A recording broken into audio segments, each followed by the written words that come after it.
Hey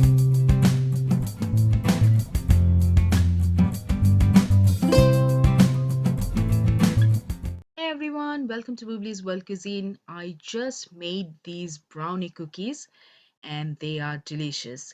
If you like cookies and if you like brownies, especially the fudge ones, you're definitely gonna love these. These are fudge brownie cookies. They are so delicious. I wanna say these are addictive and has become my favorite since I first made the batch. Okay, so if you're ready, we can get started with the ingredients and how to make them. First thing first, you want to take good quality chocolate and nothing less than 70%.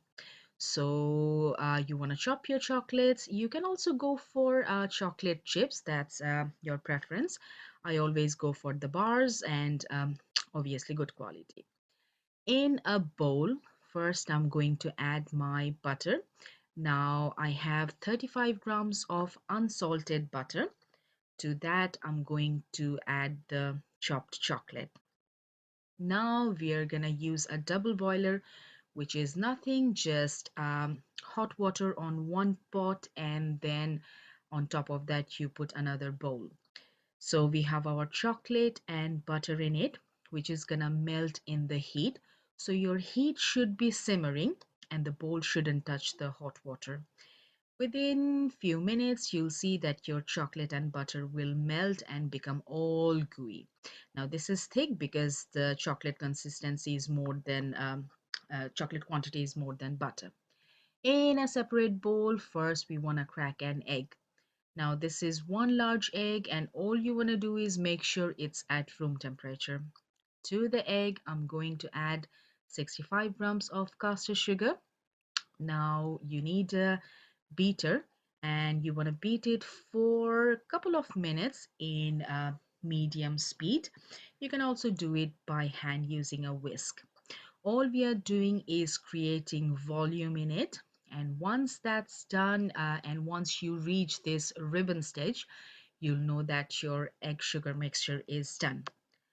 Now it's time to add that chocolate mixture to our egg mixture.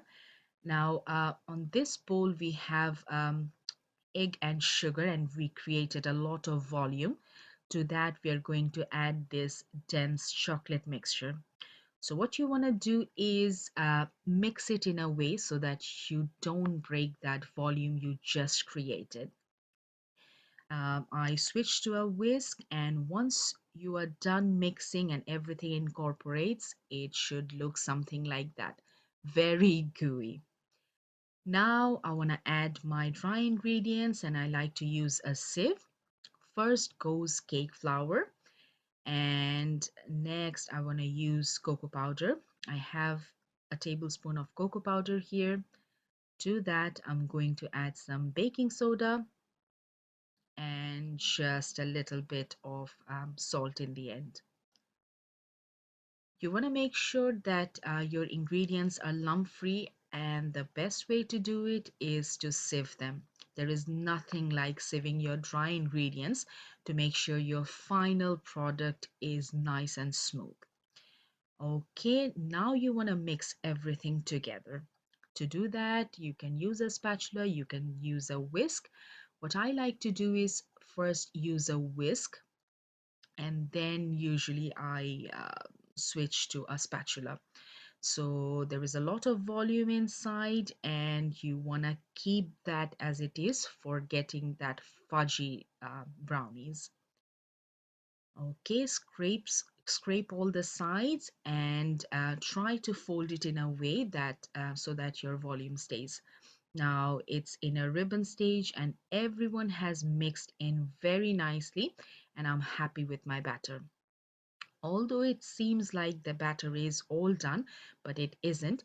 We need to rest it for 7 to 10 minutes, and I'll show you why.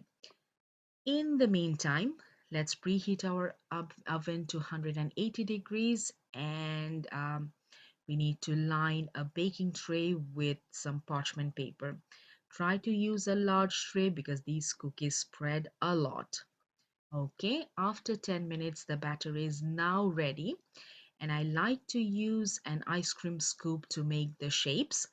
And I'll show you how the batter has settled after 10 minutes.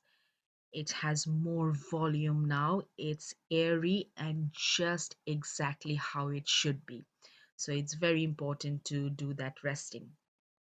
I'm using a large ice cream scoop and I'm taking almost one scoop to make the cookies.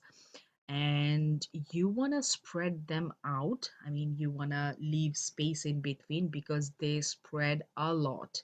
So you want to make sure that you do that. With the batter I made today, I'll get around 5 cookies. They are large, so around 5 cookies. And now it's gonna go into the oven for something around 10 to maximum 12 minutes, depending on your own oven. And look how lovely they look. They're gonna get that crack on the top, which is beautiful. Cookies are out from the oven, but do not attempt to move them or take them out. They are really soft at this stage. After 5 minutes, you can move them and you can eat them straight away. But first, let me show the fudginess inside. Just look at that. It's perfectly done and still fudgy inside, but so crinkly on the outside. I just love these cookies. They make perfect holiday gifts, and it's great with coffee, and it's just lovely. Anyways, thank you very much for watching my video. If you have any questions, just leave them on the comment box below. I will love to read them and get back to you as soon as possible. Thank you, everyone, and bye for now.